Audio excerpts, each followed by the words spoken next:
नमस्कार मित्रमैत्रिणींनो, जर तुम्हाला आपल्या चॅनलवरच्या कथा आवडत असतील तर लाईक करत जात जा आणि चॅनलला सबस्क्राईब करून बाजूची घंटी दाबा आणि ऑलवर सेट करा. म्हणजे जेव्हा जेव्हा मी नवीन व्हिडिओ किंवा कोणतीही नवीन पोस्ट अपलोड करेन तेव्हा ती सगळ्यात आधी तुमच्यापर्यंत पोहोचेल. धन्यवाद. तर वळूया आपल्या कथेच्या पुढच्या भागाकडे. हे यू बास्टर्ड, कुणालने पुन्हा त्या माणसाला शिवी दिली आणि तो पुढे काही बोलणार त्याआधीच त्याला बुटांचा ठक ठक असा आवाज येऊ लागला. तसं त्याने त्या दिशेने पाहिलं, पण फक्त आवाजच येत होता. अंधार असल्यामुळे समोरचं काहीच दिसत नव्हतं. त्याने पुन्हा डोळे किलकिले करून पाहण्याचा प्रयत्न केला, पण व्यर्थ. अंधारामुळे काही दिसत नव्हतंच. पण अचानक तिकडे असलेले लाईट्सचे फोकस पटापट ऑन झाले आणि त्याच्या डोळ्यांवर खूप प्रकाश पडला. तसे त्याने त्याचे डोळे मिटून घेतले. त्याने आता हळूहळू डोळे उघडण्याचा प्रयत्न केला आणि पूर्ण डोळे उघडून त्याने समोर पाहिलं. पण समोरचं दृश्य पाहून तर त्याच्या पायाखालची जमीनच जणू सरकली. एक भीतीची लाट त्याच्या शरीरातून वाहून गेली, कारण समोरच्या खुर्चीवर एकदम ऐटीत तो बसला होता. हो, तोच, द अमित राज्याध्यक्ष. आता पुढे. ब्रो, तू? कुणालच्या तोंडून आता शब्द पण फुटत नव्हते. पण कुणालचं ते ब्रो ऐकूनच त्याने एक जळजळीत कटाक्ष त्याच्यावर टाकला. तसा कुणालने भीतीने एक औंढा गिळला. Bro, really? अमित तोच रागीट लूक चेहऱ्यावर कॅरी करत बोलला. तसा कुणालचं होतं नव्हतं ते अवसान गळून पडलं. ब्रो, मला इथे ह्या लोकांनी का बांधून ठेवलंय? प्लीज मला इथून बाहेर काढ. कुणाल तरीसुद्धा नाटकी सुरात बोलतच होता, कारण अजून तरी त्याला विश्वास बसत नव्हताच की अमितला सगळं काही कळलं असावं. स्वतःच्या टीमवर आणि स्वतःच्या प्लॅनवर त्याला खूप जास्त विश्वास होता. मी बाहेर काढू तुला? खरंच? अमित गरजला आणि त्याने जाऊन सरळ कुणालच्या डोक्यावर गन पॉइंट केली.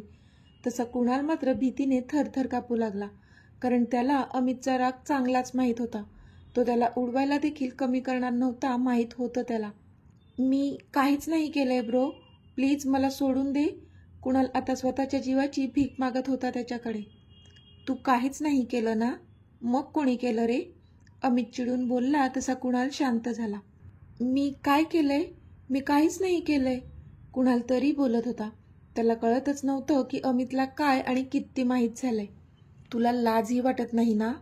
अजूनही तू मला ब्रो म्हणतोस. तुला काही एक अधिकार नाही येतो. तुझा आणि माझा काहीच संबंध नाहीये, कळलं ना? आणि एवढं आश्चर्यचकित व्हायची अजिबात गरज नाहीये, ओके?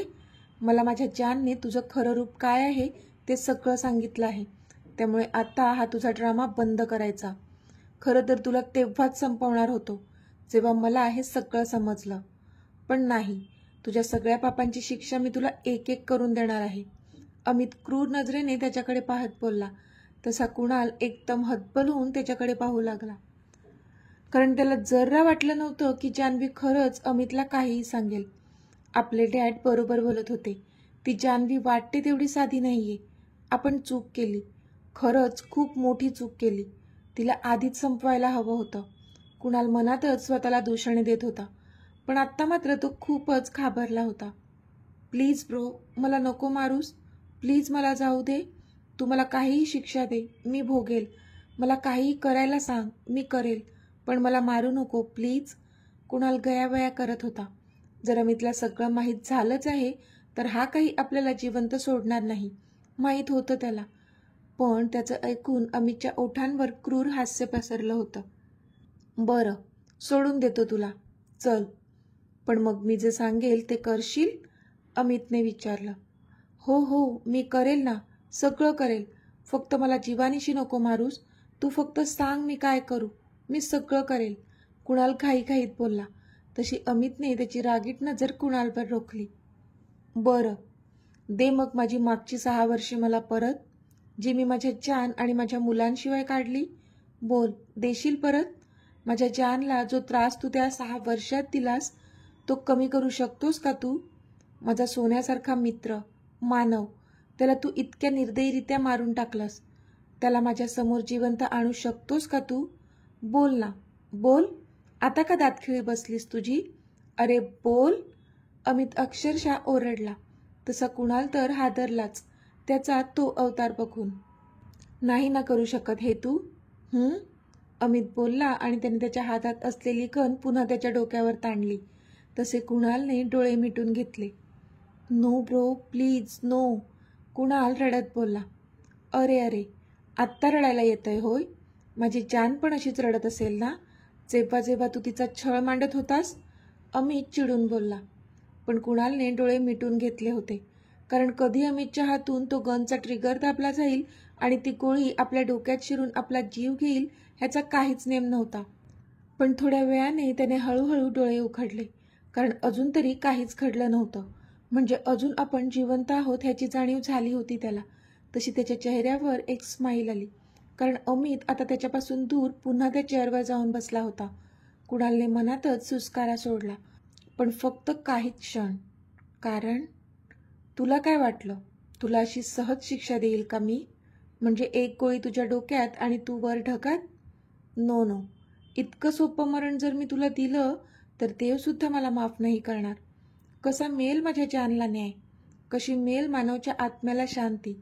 नो वे. असंच सहजासहजी तुला कसा मरू देईल मी कुणाल? तुझ्या पापाचा घडा खूप जास्त भरलाय, त्याला हळूहळू फोडावा लागेल. तुझ्यासाठी मी खूप काही ठरवलंय. हळूहळू कळेल तुला. Just wait and watch. Amit बोलला तसा कुणाल मात्र सैरभैर नजरेने त्याच्याकडे पाहू लागला, कारण त्याला माहीत होतं अमित नक्कीच काहीतरी भयंकर शिक्षा देणार असेल त्याला. मला सांग, घरी बॉम्ब ठेवण्याची आयडिया कोणाची होती? अमितने हसत विचारलं तसा कुणालने पुन्हा भीतीने एक औंढा गिळला. बॉम्ब? काय बोलतोयस तू? मला कोणत्याच बॉम्बबद्दल माहीत नाहीये, कुणाल खांदे उडवत बोलला. तसा अमित त्याच्या जवळ गेला आणि त्याने त्याच्या कॉलरला पकडलं. यू बास्टर्ड, हिम्मत कशी झाली तुझी माझ्या मॉम डॅडच्या बेडरूममध्ये बॉम्ब फिक्स करण्याची? अमित गरजला तसा कुणाल भीतीने थरथर कापू लागला. म्हणजे तो करायला काय गेला होता, पण झालं काहीतरी वेगळंच होतं. तुला काय वाटलं, तू माझ्याच घरात बॉम्ब फिक्स करेल आणि मला कळणारही नाही? इतकं सोपं आहे का हे? माझ्या मॉम डॅडच्या रूममध्ये बॉम्ब फिक्स करून तू मला ब्लॅकमेल करणार होतास? शेवटी बापाच्याच पावलांवर पाऊल ठेवून चाललास ना? पण विसरू नकोस, हा जो समोर उभा आहे तो जुना अमित नाहीये.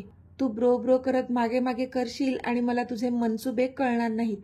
हा आत्ता जो समोर उभा आहे तो द अमित राज्याध्यक्ष आहे, ज्याला आपल्या फॅमिलीला प्रोटेक्ट कसं करायचं हे चांगलंच माहीत आहे. अमित बोलला. ब्रो प्लीज मला जाऊ दे, मला माफ कर. कुणाल गयावया करू लागला. असं कसं जाऊ देऊ? अजून तुझी खातिरदारी करणं बाकी आहे. अमित बोलला तसा कुणाल घाबरला. म्हणजे? कुणालने घाबरून विचारलं. म्हणजे कळेलच. थांब, घेऊन चला रे ह्याला. अमितने त्याच्या माणसांना इन्स्ट्रक्शन्स दिले, तशी त्याची माणसे त्याला घेऊन जाऊ लागली. पण कुणालने मात्र भीतीने एक औंढा गिळला. कुठे घेऊन चाललात मला? सोडा सोडा, कुणाल जीवाच्या आकांताने ओरडत होता. पण अमितची माणसं त्याला खेचून घेऊन जात होती. आता कुणालला एका अंधाऱ्या खोलीमध्ये आणलं गेलं, जिथे सगळीकडे अंधारच अंधार होता. त्याला काहीच कळत नव्हतं की त्याला कुठे आणलंय, कारण सगळीकडे अंधार असल्यामुळे त्याला काहीच दिसत नव्हतं. मी कुठे आहे? सोडा मला, तो ओरडत होता की त्याच्या मानेवर त्याला एक हलकीशी सुई टोचल्यासारखं जाणवलं आणि त्याला काही कळण्याआधीच तो ग्लानित केला. बॉस, रॉनीने आवाज दिला तसं अमितने त्याला एक हात दाखवून थांबवलं. आता ह्याला सकाळपर्यंत तरी जाग येणार नाही, तोपर्यंत त्याला इथेच ह्या अंधाऱ्या खोलीत ठेवायचंय. आता आपल्याला निघायला हवं. Let's go. अमित बोलला तसा रॉनी पण त्याच्या पाठोपाठ केला. पण रॉनीला मात्र काहीच कळत नव्हतं की आपल्या बॉसने असं का केलं असेल, कारण आजच त्या कुणालला शिक्षा द्यायची होती. मग ते उद्यावर का ढकललं असेल? बॉस सॉरी, पण एक प्रश्न आहे. कुणालला शिक्षा तर आजच देणार होतात ना? आय एम सॉरी, पण मला प्रश्न पडलाय, रॉनीने घाबरतच विचारलं, कारण त्याच्या बॉसला प्रश्न विचारलेले अजिबात आवडत नव्हते. माहीत होतं त्याला. पण अमित मात्र शांतच होता. डॅडचा कॉल आला होता. त्यांच्या बेडरूममध्ये बॉम्ब फिक्स करताना कुणालच्या माणसांना आपल्या माणसांनी पकडलं ते मॉमला कळलंय आणि तेव्हापासून ती खूपच पॅनिक झाली आहे. मला लवकरात लवकर तिच्याकडे जायला हवं. आणि ह्याचं म्हणशील तर त्याचा फक्त दिवस बदललाय. शिक्षा तर त्याला तीच मिळणार आहे जी मी ठरवली आहे. अमित बोलला तसा रॉनी शांत झाला. ओके बॉस, रॉनी बोलला आणि अमितच्या सोबत निघून गेला. Mom, are you okay? अमितने रीमाना मिठीत घेत विचारलं.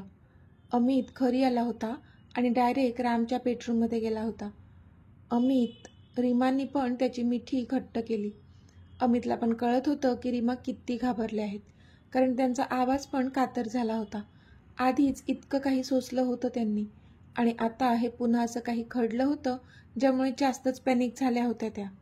त्याने हळूच रामकडे पाहिलं, पण त्यांनी डोळ्यांनीच त्याला सांगितलं की अजून तरी रीमांना कुणालचा खरा चेहरा माहीत नाही झालाय. अमितने रामना आज सकाळीच कुणालबद्दल सगळं सांगितलं होतं आणि त्याच्या पुढच्या प्लॅनबद्दल पण त्यांना सांगितलं होतं. रामना पण खूप मोठा धक्का बसला होता हे सगळं ऐकून. म्हणजे इतकी वर्ष आपण एका सापाच्या पिल्ल्याला पोसत होतो, तर त्यांना पण खूप जास्त राग आला होता कुणालचा. मॉम, डोंट वरी, मी आहे ना, मी कोणाला काहीच होऊ देणार नाही. तू शांत हो आधी. अमित रीमाना शांत करत होता. पण अमित, आता कोण असेल रे जो आमच्या जीवावर उठला असेल? म्हणजे तो मोहन तर गजाड आहे ना, मग आता कोण दुश्मन असेल आपला? रीमा रडत विचारत होत्या. अमितला मात्र कळत नव्हतं की आता खरंच ही वेळ आहे का की रीमाना कुणालबद्दल सगळं सांगावं की नाही. तो पण द्विधा मनस्थितीत होता, कारण खरंच ह्यावेळी रीमा पुन्हा एकदा हा धक्का सहन करू शकणार नव्हत्या. कुणालला त्यांनी अगदी सख्ख्या आईचं प्रेम दिलं होतं, आणि जर त्याचा खरा चेहरा ह्या क्षणी त्यांना कळला असता तर नक्कीच त्या सहन करू शकणार नव्हत्या. कळत होतं त्याला, म्हणून ह्यावेळी आपण शांतच राहिलेलं बरं असंच वाटलं त्याला. मॉम, बिझनेस वर्ल्डमधून कोणीतरी असेल एखादा माझा शत्रू, आणि मला त्रास देण्यासाठी त्याने तुमच्यासोबत असं करण्याचा प्रयत्न केला असेल. अमित खोटंच बोलला. तशा रीमा शांत झाल्या, कारण कुठे ना कुठे त्यांना पण त्याच्या बोलण्यात तथ्य वाटलं.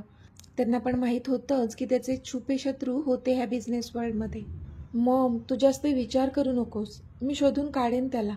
तू आता शांतच हो, बरीच रात्र झाली आहे, तो बोलला. अमित, तू जा आता, मी आहे तिच्यासोबत. ओके? राम बोलले. Okay dad, take care of her. Good night mom. Good night dad. Amit बोलला आणि त्याच्या बेडरूममध्ये निघून गेला. अरे जानू, तू अजून झोपली नाहीस? आशू जानूच्या बेडरूममध्ये आली होती आणि तिला विचारत होती. तशी जानू तिच्या विचाराच्या तंद्रीतून बाहेर आली. हो ग, झोपतच होते. जानू इकडे तिकडे बघत बोलली. काय झालं जानू, इतका कसला विचार करत आहेस? आशूने काळजीने विचारलं. आशू, खरं सांगू का, मला ना खूप भीती जशी वाटते ग. काहीतरी खूप भयानक घडणार आहे असंच वाटतंय राहून राहून. माझ्या मीतला तर काही नाही होणार ना? आत्ता कुठे तर आम्ही एकत्र आलो आहोत, पुन्हा जर त्यांना काही झालं तर? जानू बोलतच होती की आशूने तिच्या ओठांवर स्वतःचा हात ठेवला. श्श, असं अभद्र बोलू नकोस, आता चुकीचं काहीच घडणार नाही. आशू तिला धीर देत बोलली. पण आशू, मला खूप भीती वाटते ग, जानू बोलली. काही होणार नाही जानू, आणि तुला एवढीच भीती वाटत असेल तर तू तुझ्या मीतला कॉल का नाही करत? कॉल कर त्याला, म्हणजे तुझी धाकधूक कमी होईल, आशू बोलली. तसं जानूला पण वाटलं त्याला कॉल करावा. पण आशू, आता उशीर झालाय ना, जानू तोंड पाडत बोलली. होऊ दे, उशीर झालाय तर. स्वतःच्याच नवऱ्याला कॉल करणार आहेस तू, दुसऱ्याच्या नाही. कर बिंदास, आशू हसून बोलली. तशी जानू पण हसली. चल, मी जाते झोपायला, तू पण त्याला कॉल कर आणि मग झोपून घे. जास्त फोनवर बोलत नको बसू, ओके? आशू हसून बोलली. तशी जानूने हसून मान डोलावली. गुड नाईट, आशू बोलली आणि निघून गेली. इथे अमित आत्ताच शॉवर घेऊन आत आला होता आणि त्याच्या बेडवर आडवा झाला होता. त्याने त्याचे डोळे मिटले. तसं आजच्या दिवसात जे जे घडलं ते त्याच्या डोळ्यांखालून सरकू लागलं.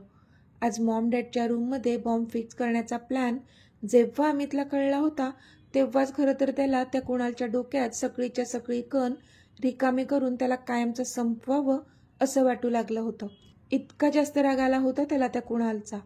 पण नाही, ह्या गुन्ह्यासोबतच त्याने कैक गुन्हे केले होते. त्याची शिक्षा हे असं सहजासहजी मरण नव्हतं द्यायचं त्याला. त्याने केलेल्या प्रत्येक पापासाठी त्याची शिक्षा ठरलेली होती, आणि ती हात अमित राज्याध्यक्ष स्वतःच्या हाताने देणार होतं त्याला. अमित विचार करतच होता की इतक्यात त्याचा फोन वाजला. त्याने डोळे उघडून स्क्रीन पाहिली तर त्यावर चान कॉलिंग येत होतं. त्याने घड्याळ पाहिलं तर आता 12 वाजत आले होते. चानने इतक्या रात्री का कॉल केला असेल, तो मनातच बोलला आणि पटकन त्याने कॉल रिसीव्ह केला. हॅलो जान, व्हॉट हॅपन? तू इतक्या रात्री का कॉल केलास? त्याने काळजीने विचारलं. तशी जानू इथे स्तब्ध झाली. तुम्ही ठीक तर आहात ना? तिने काळजीने विचारलं. Yes, I am perfectly all right. काय झालंय? तू इतकी टेन्स का वाटते? त्याने विचारलं. काहीच नाही झालंय मला. मी बरी आहे. मला तुमची काळजी वाटत होती. मन घाबरलं होतं. म्हणून मी फक्त तुम्ही कसे आहात हे विचारायला कॉल केला. तो कुणाल? तो कुठे आहे? ती थोडं पॅनिक होत बोलली. तसं त्याने इथे एक दीर्घ श्वास घेतला. काळजी करू नकोस, मी बरं आहे, ओके? आणि कुणाल माझं काहीही वाकडं करू शकत नाही. तो तिला निर्धास्त करत बोलला. पण मनात मात्र काहीतरी वेगळंच सुरू होतं. त्याला कळत होतं की ती कुणालमुळे घाबरत असावी, कारण ह्याआधी त्याने तिच्या मीतला तिच्यापासून दूर केलं होतं. म्हणून तिचं घाबरणं साहजिकच होतं. आणि त्यासाठीच अजून तरी त्याने जानूला कुणालबद्दल काहीच सांगितलं नव्हतं. ओके, काळजी घ्या स्वतःची. Good night. I love you. ती बोलली तसा तो गालातच हसला. आय लव्ह यू टू जान. Good night dear. तो हसून बोलला आणि मग फोन कट केला त्याने. आणि मग तो पण झोपेच्या अधीन गेला. तर मित्रमैत्रिणींनो, आजचा भाग तुम्हाला कसा वाटला ते मला कमेंटमध्ये सांगा. आणि जर आवडला असेल तर व्हिडिओला लाईक करा, शेअर करा आणि चॅनलला सबस्क्राईब करून बाजूची घंटी नक्की दाबा. चला तर भेटूया आपल्या पुढच्या भागात. तोपर्यंत धन्यवाद.